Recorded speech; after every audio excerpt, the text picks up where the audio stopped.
Blood TV back again with another Lil Blood TV exclusive. Brought to you by Tucker Media, of course.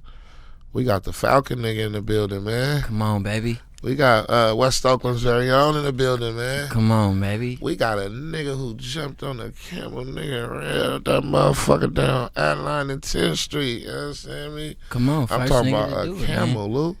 Ladies and gentlemen, boys and girls in the TV world, Sonny Boo is in the building too today, by the way. Shout out to Lou, do too much. You ain't on the camera, but you better come say what's happening. Hey, man. Yeah. Deer like a deer. Yeah, Come man. on. Pop your shit, P. But yeah, for sure, my nigga Lou in the building, pulled up. He working, we working, so you know how that shit go. But back to the man, the myth, and the legend. Scam fucking artist. What else this nigga is, man? The nigga all type of shit, man, wrapped in one. But overall, he a good nigga, a busy nigga, you feel me? And I pressed him. I seen him in the town. Like, nigga was handing. He like, nigga was handing. And nigga we seeing was handing right now, nigga. Come you on. feel me? And that's how it goes. Introducing to some and That's presenting to how it go. others. Nigga, Guapdad, what's happening, nigga? Come on, man. I'm happy to be here. How you doing, With kid? the motherfucking legend, man. West Yes, sir. Oakland link up. It's Yes, sir. It's beautiful to see it. Yes, It's sir. beautiful to see it. So tell me, what's up with this Falcon shit, African? Put me on. I need you to give me the bust down the Falcon, the whole little aura of that. Like, what makes you him? Like, that's like a Austin Powers type nigga. Yeah. You get what I'm saying? Yeah. That's like a Pootie Tang type nigga. Yeah. You know what I'm saying? Uh-huh. Like, what make a nigga? What's the other nigga name Urkel used to turn into? You feel me? Stefan. Stefan type Yeah. nigga, man. Come Yeah. on, talk to me. How did that come about? Birth, for real. Soon as Okay. I came out the vaginal opening belonging to my mother, Mm-hmm. I was blessed with this game. Mm-hmm. I always been a star. Kind of regardless. And that's just kind of what it is. You go in my backyard right now, I got 3 Falcons back there. Right. The sauce follow me, man. I can't do nothing but feed it. I go to Petco sometimes down the hill, get them some rats, just leave them outside, let the Falcons dive on them. Right, You know? right. Real shit. Question.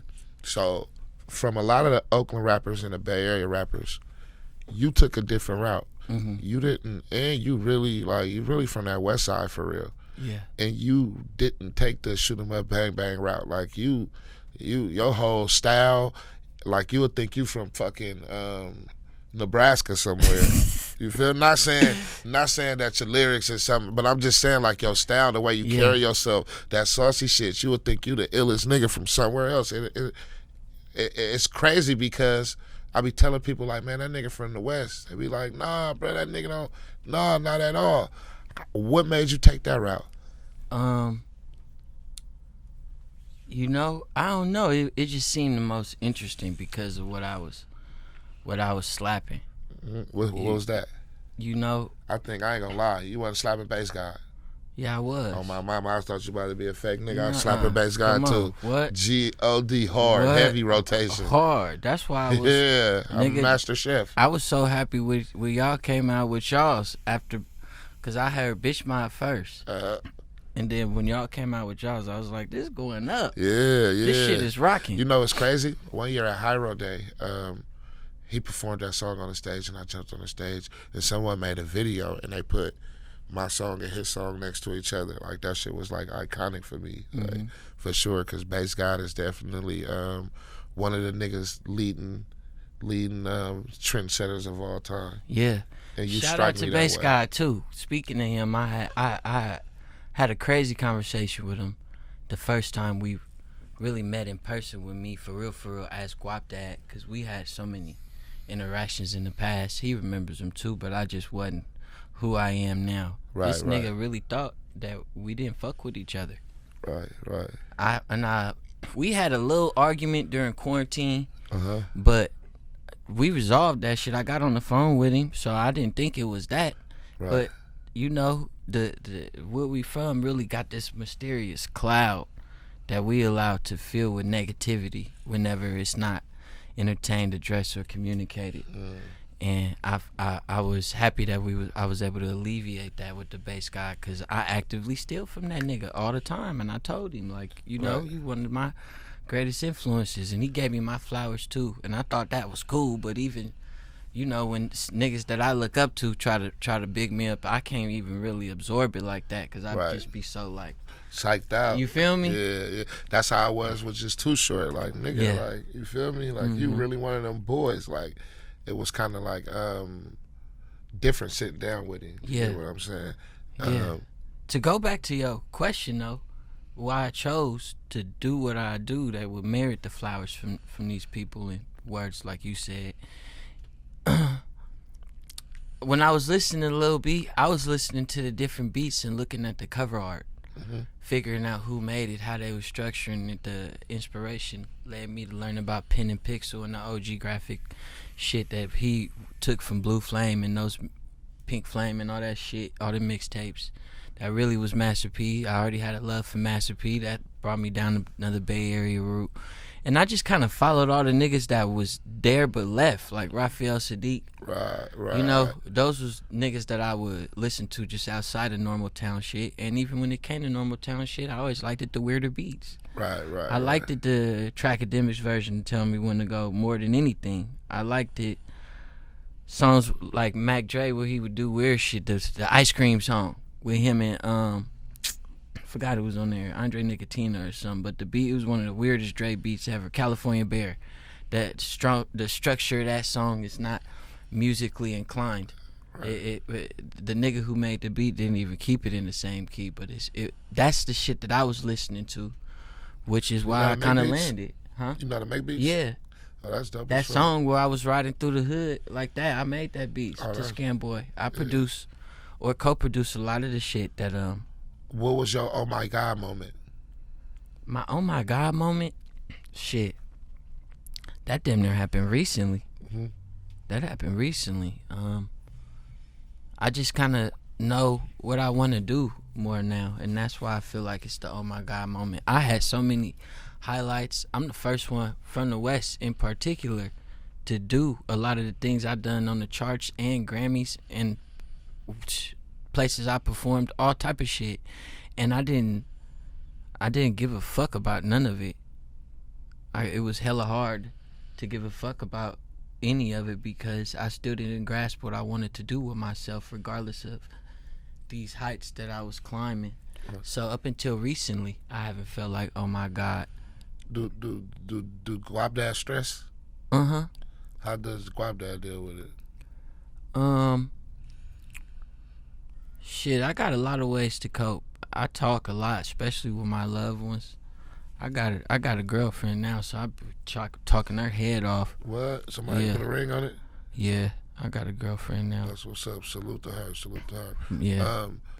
Do you have one of them families that think you got more money than likes or more money than followers? I think it's always gonna be like that, and I'm way more transparent than I know half the niggas in the industry is with they people. I tell niggas the whole number and how much I'm really going home with and what I really got to put back into the business to cut my manager take and everything.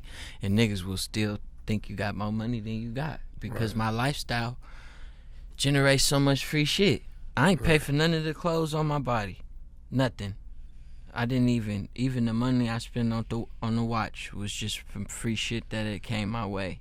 Opportunities. Right. So you get access to a lifestyle of luxury that people can't really calculate. Say that again. You get access to a lifestyle of luxury that people can't really calculate. That was deep, bro. That was deep. I knew you was the chosen one, bro. Thank you. I knew you. So what type of I don't want to say bitch because I'm gonna respect your woman. What type of woman does Guapdad go after or do Guapdad love? Or that grinds your gears? That grinds my gears in a good way? Yes, sir. I like my girl chocolate. I've been on the chocolate hype. I got some fine chocolate, some delicate, some like A1. You walk in here, you gonna know she just the most famous person you ever seen. Right. She that fine. How long y'all been together? It's been to be a year. That's dope. Yeah, I met her on the Wale tour, top of last year. Oh, she put that voodoo shit on you. Where's she from? Guyana. Yeah, I knew it. She put that voodoo shit on you. Bringing that. How was Africa? The transition was nuts. I'm trying at this shit. Oh my God. Africa was amazing. It was life changing, nigga. As a West Oakland nigga, for real, I never really thought that I'd be there. So to just be there was a blessing. Every second was a blessing, and everything was what I wanted to be. Right. They rolled the red carpet out for you? Yeah. What? Did they?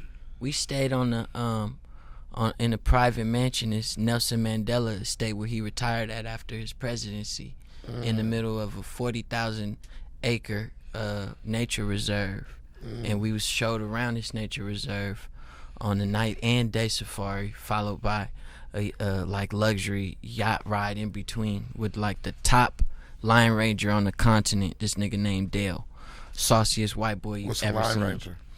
He go out and deal with the lions and manage the savannah that they got as a conservation. So like, you know, they go out and drop game for the cheetahs, and he makes sure the shit is built up right and nobody poaching and shit like that. He like a manager but for wildlife. Okay. He just the top one. So when it comes to dealing with lions, he the nigga that can get you closest. Did you see any many shit like, damn, that's really a bear type shit? Like, I mean, we got charged at by a rhino, and it could have killed me. So we had an almost near-death experience with the horn of a rhino. And I don't think people realize the size of a rhino, P. Yeah, it's like a minivan. Yeah.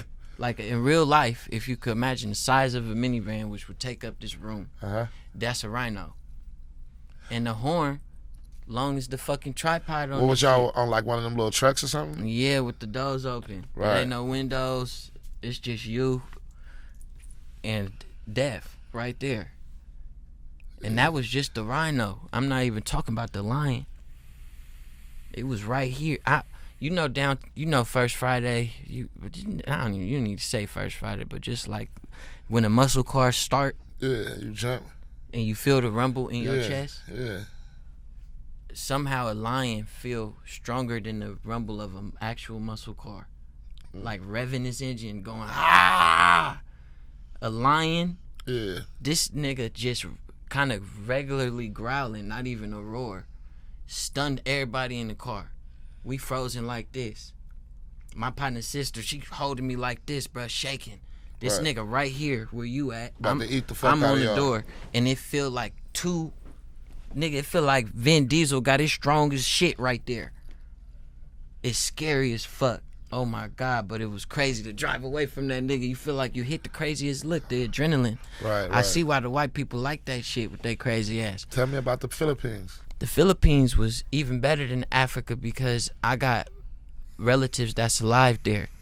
We love to call ourselves Africans, right? Yes, sir. But like, white people really took that away from us. So in Africa, I was having a hard time truly connect because I ain't got no cousins. I don't know how they really eating like my people, how they really dance, how they look, like how we rock. Right, you for on real some tourist specifically. shit. I'm just on tourist shit. Like we went to the hood and shit, and I just seen, niggas was fucking around, niggas with choppers and shit like that. But it still wasn't. It's not my hood. Right. So in the Philippines, so you feel connected more to your Filipino side? I feel connected to both, but I feel like when it comes to my black side, I'm just Black American more than I am African at heart because I don't have no connection to it. And if I did, none of them people is alive. So when I went to the Philippines, it was better in that way, but I learned a lot from both trips. And the Philippines was tight too because I was rapping out there as well. The show was great. And I linked with the homie Presser. He a nigga from Toronto. He one of Drake homies. He Filipino too. He flew out to fuck with me, and nobody ever did that. Right. I'm the type of nigga. I'm really so cool, bruh. If I fuck with you and you really want to come to one of my shows or just be in the mix with me, and I'm out of town, I tell a nigga, get on the flight. You stay in my room. Right. That's an invite. You know what I'm saying? Yeah. Right. You heard that, right, Lou? He inviting us to. All right. I swear. If it makes sense, why wouldn't? Right. Come on. And that nigga really did it. So the Philippines was tight because I got to connect with other nigga that I made basically a new partner, and I got to do some player shit out there because I was out there having it too. Right. Not to cut you off, but did you really scam Drake, bruh? Like, come on, bro, keep it 100. Did you really scam him, or that was just some internet shit? That was a mastermind play. It's a mastermind play by Drake and me, because Drake is the one who really got scammed. It was a design audible. Yeah. Talk to me. He was like, I need a way, because the promoters had made him feel like he was doing a small club, and he pulled up to Frisco and it was sold out and they had all this shit and it was like the police and the mayor escorts. And this after his show in the Bay, he was like, I don't want to do that. I'm not doing that shit.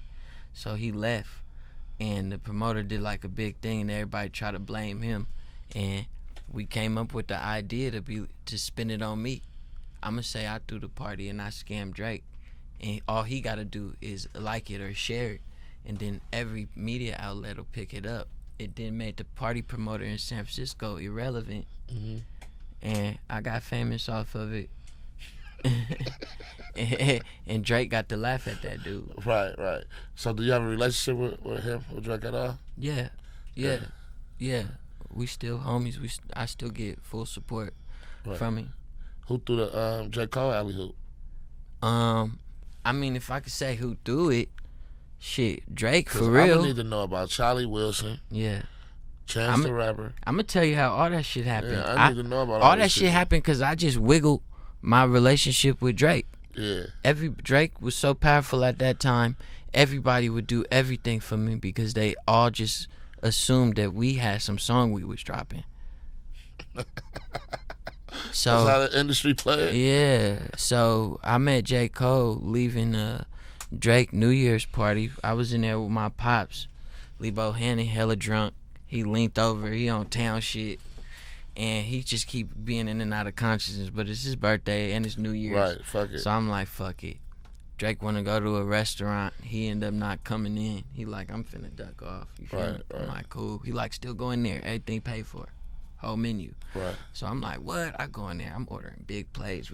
I get a whole bottle off the bar. Don't nobody say nothing to me. Right. So I'm feeling real exclusive. We finna walk out. Nigga tap me. He said, hey, you and his partner cut him off. He said, that's the funny nigga. He said, nah, I just seen that nigga rap. G-Eazy, like one of your freestyles. I watched it on Instagram like twice. Right. He's like, nice to meet you, bro. I'm J. Cole. Take my number down. Wow. Gave me his number. I text that nigga. He text me back instantly. Soon, like I ain't never had a famous nigga reply that fast ever. I'm like, man, this nigga too humble. He hella cool. Right. Yeah, and that's how that happened. He invited me to go to Atlanta record on his album he was doing, and I went down there, tore it up. Didn't they win a Grammy or something? Or nominated for a Grammy? We got nominated for a Grammy. Got 2 platinum plaques off of that. How'd that make you feel, my boy? Excellent. It made me feel great. It's something that I could look at now and strive to do more, and it's something that I always learn from. At first it came so fast I didn't give a fuck, and I still partially don't give a fuck. And I know that sounds ungrateful to say, but sometimes it's just hard to fully accept things for whatever they may be, like blessing or not. It's just take time to really look at them plaques and be like, man, they mine. Yeah. Did you ever expect you would be this far when you first started rapping? Yup. I didn't know when or how, but I always knew as soon as I started that I was going to be that nigga, because I felt like I was him, and I just needed to figure out how to do it. You feel you reached your pinnacle yet? Hell no. I'm just starting. I just figured it out just now after doing all that. It took me that long, and I still ain't got it all the way. What was it to figure out, if you don't mind me asking? Life and maturity, intent, and checking my own ego. Had to realize, as a Bay Area artist, I like making certain shit. People would understand it if they knew me, and like it's hella specific, but like in the game of music and entertainment, it's just certain marks that need to be had. And I thought that I was hitting those marks because I had certain accomplishments, but that was blinding me from figuring out that I hadn't figured it out yet. I just had highlights and those highlights resemble what somebody who has figured it out looks like. But I was confused. So for me now, it's just been living life and maturing past that. I done been through hella shit. Niggas done died. I done lost hella uncles. I done lost just a lot of things, and switched up a lot. My team, how I move, how I hire people. A lot of those things had to happen for me to really have an intent for a song now. Right. And that's just what it is. What do you do for yourself, bro? How do you keep yourself happy? I like to indulge in a lot of things that I couldn't have in my childhood. That's why I'm still a big ass kid. Spend most of my money probably reclaiming that. I like toys, cartoons, and I draw and paint. I design shit. I'm really active in the curation, the brands, marketing. All of that shit really is fun to me, and I do that for other people and their projects. I do some cover art for you if you want. Sure, hell yeah. But I do shit like that. I read a lot of comic books. You gotta design clothes? I need some sick ass shit for some hoodies and shit. Like, I'll do a capsule for you. Yeah, I need some sick ass shit. Question. Shrooms. Yeah. Shrooms are, to me, fairly what new. They got some shit now where they got chocolate bars and shit. And I hear a lot of people say, I microdose. I'm microdosing. Yeah. Do you think that shit is going to have a major effect on us like crack did? No. I think people going to overuse it and fuck them up because the excessive use of psychedelics is gonna trigger a different type of psychosis in those people, and it's gonna fuck them off a lot differently. Like so we gonna see into some peel heads that's still stuck into exactly. Like, they still there wherever it sends you. Yeah, for sure. No, for real. That's what people that's where they gonna end up fucking with that. But I don't think it's gonna be some like epidemic because shrooms aren't really addictive in the same ways that those other drugs cause them problems. If I could say whatever epidemic was close to crack, it was EDD and the loss of it. That tore the black community up. It ripped up every friend circle. It ripped up parents. It ripped up the whole any like metropolitan city where there was major black people. Oakland, Houston, Detroit. All these people, all these communities are different. Every single circle of friends, including your mamas, your aunties, don't even fuck with people that they fucked with their whole life over money they was never supposed to have. So I think that's the closest thing to crack. Do you fault them for it? No, because I did it before. I think that my viewpoint on it is a little bit skewed because I'm removed from the ecosystem, so I'm able to see the faults a little bit more because they're not my own. How does one go about removing themselves from the ecosystem? Man, you got to be able to forgive yourself and to forgive others because the actions that happen in the ecosystem lead to so much trauma. It make you sheltered off in a lot of different ways. Even me as a personality and as an open person, I had to learn and reprogram so much just living out here. It was hard. I couldn't even sleep because the house was quiet. I used to go on YouTube and type in sounds from the hood for an hour loop just so I could hear shit in the background. I would struggle, bro, like cold sweats, just trying to sleep in peace. I ain't know how. So it was hard to remove me from that ecosystem, but I think it's just the work. Like that represents work that I had to do. So I would say you got to work on yourself to reprogram what used to be a problem. I realized that all the shit that I used to really give a fuck about or be hella mad about was because I was trying to survive. So that's also how I forgive people that's still in that and what they did with the money, how it ended up, or how Smirkish shit got, because it's all just survival.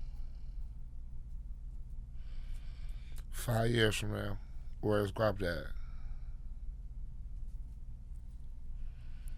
I hope to still have a house in California, but I might be in the Philippines.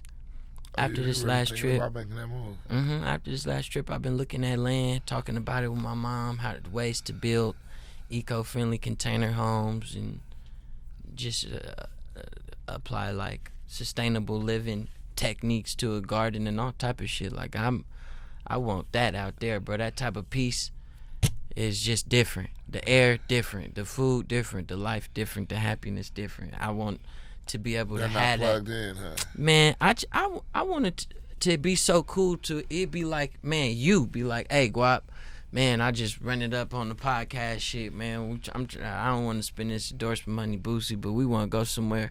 I be like, I want to send niggas to my spot, like have a compound like that, so niggas can enjoy a whole nother culture, but y'all connected to it, especially niggas like you, just because we both from Oakland. Right. I want to be that bridge, because ain't nobody doing it. And outside of the plane ticket, bro, it's not expensive. I don't give a fuck what budget you're on. Right. You're going to have a blast. But that plane ticket gonna whoop your feet. Depending on how you do it, it's gonna sting regardless. Though it's like a tattoo, you gonna feel it. Might not hurt as much as it could. Right. But you gonna feel it. Right. Before we leave, I need a business idea from you. Okay. Just off the fly. Yeah. Something that you want to do. Something that I want to do. Yeah. Oh, I thought you wanted me to give you one. I just need a business. I ask everybody, just throw me something. Okay, well, I could tell you what I'm actually doing. I'm starting a creative agency this year because I want to do so much creative shit. I design so much, and I like curating so much, like I was saying. So I'm starting a creative agency this year. It's called ATM, but I'm spelling it 80M. ADM. What that stand for? I'm not telling people yet.